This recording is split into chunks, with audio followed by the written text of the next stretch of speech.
ഹരേ കൃഷ്ണ.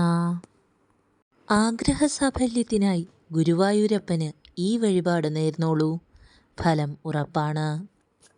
അടുത്തുള്ള ശ്രീകൃഷ്ണസ്വാമി ക്ഷേത്രത്തിൽ പോയി ഹരേ രാമ രാമ രാമ ഹരേ ഹരേ, ഹരേ കൃഷ്ണ കൃഷ്ണ കൃഷ്ണ ഹരേ ഹരേ പ്രാർത്ഥിച്ച് 4 വലം വയ്ക്കുക. എന്നിട്ട് ഭഗവാനോട് ആഗ്രഹസാഫല്യം നേടേണ്ട കാര്യം പ്രാർത്ഥിക്കുക. ആഗ്രഹസാഫല്യം നടന്നു കഴിഞ്ഞാൽ ഉടൻ തന്നെ ഗുരുവായൂരിൽ വന്ന് നെയ്വിളക്ക് വഴിപാടായി ചെയ്തോളാം എന്ന് പ്രാർത്ഥിക്കുക. ഫലം ഉറപ്പാണ്. ആഗ്രഹിച്ച ഫലം ലഭിച്ചാൽ അധികം വൈകാതെ വഴിപാട് നടത്തുക. 1000 രൂപയ്ക്ക് നെയ്വിളക്ക് രസീത് ചെയ്താൽ ഒരാൾക്കും, 4500 രൂപയ്ക്ക് നെയ്വിളക്ക് രസീത് ചെയ്താൽ 5 പേർക്കും ക്യൂ നിൽക്കാതെ ഗുരുവായൂരപ്പനെ ദർശിക്കാം. ഹരേ കൃഷ്ണ.